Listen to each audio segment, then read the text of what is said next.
வணக்கம் friends, welcome to round about gets YouTube channel. எல்லாரும் எப்படி இருக்கீங்க? நல்லா இருக்கீங்களா? ஒவ்வொரு நாளும் ஒவ்வொரு கோவிலை பத்தி டீட்டெயிலா இந்த சேனல்ல பார்த்துட்டு வரோம். இன்னைக்கு நம்ம பார்க்க போற திருக்கோவில் தர்மஸ்தலா எனும் ஊரில் உள்ள அன்னப்ப சுவாமி பேட்டா. இந்த இடத்தை பத்தி டீட்டெயிலா தெரிஞ்சுக்கலாமா?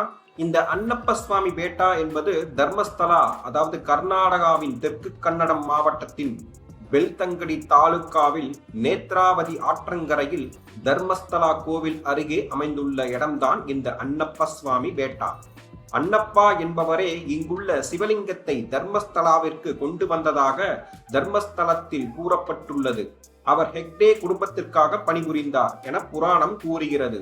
ஒருமுறை ஹெக்டே சிவபெருமானை வழிபட விரும்பிய போது அவரிடம் பணிபுரிந்து கொண்டிருந்த அன்னப்பா ஒரு சிவலிங்கத்தை கொண்டு வருவதாக வாக்களித்து இடத்திலிருந்து மறைந்தார். அனைவரும் வியக்கும்படி மறுநாள் காலை அனைவரும் எழுப்பும் நேரத்தில் ஹெக்டே வீட்டிற்கு சில மீட்டர் தூரத்தில் தர்மஸ்தலாவில் அன்னப்ப சிவலிங்கத்தை நிறுவியிருந்தார். அந்த லிங்கம் மங்களூர் அருகில் உள்ள கத்ரி என்ற இடத்தில் இருந்து கொண்டு வரப்பட்டது என்பது பின்னாளில் தெரிய வந்தது. அன்று மறைந்த அன்னப்பா இன்று வரை அந்த பகுதியில் காணப்படவில்லை.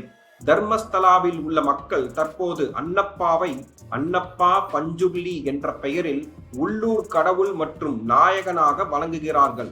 இந்த அன்னப்ப சுவாமி பேட்டா புதிய பேருந்து நிலையத்திற்கு மேற்கே 1.5 கிலோமீட்டர் தொலைவிலும், ஸ்ரீ மஞ்சுநாத கோவிலில் இருந்து 1/2 கிலோமீட்டர் தொலைவிலும், தென்கிழக்கு திசையில் வாடினட் பேட்டா என்றும் அழைக்கப்படும் அன்னப்பப்பேட்டை மலை உள்ளது. இந்த ஆலயம் ஸ்ரீ அன்னப்ப சுவாமிக்கு அர்ப்பணிக்கப்பட்டுள்ளது மற்றும் 4 தர்ம தெய்வங்களின் ஆலயங்கள் உள்ளன. ஒரு குடியிருப்பின் உட்புறத்தில் ஜன்னல் வழியாக எட்டி பார்த்தால் தெய்வங்களில் ஒருவர் பயன்படுத்தியதாக நம்பப்படும் ஊஞ்சலை காணலாம். பொதுவாக பிரதான கோவிலுக்கு சென்ற பிறகு மலைக்கு விஜயம் செய்யப்படுகிறது. கோவிலின் புராணம் மற்றும் புராணத்தின் காரணமாக குழந்தைகள் மற்றும் பெண்கள் இந்த மலையில் நுழைவது தடை செய்யப்பட்டுள்ளது.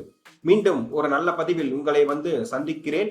இந்த வீடியோ உங்களுக்கு பிடித்திருந்தால் லைக், ஷேர், சப்ஸ்கிரைப், கமெண்ட் செக்ஷனில் கமெண்ட் செய்யவும். நன்றி, வணக்கம்.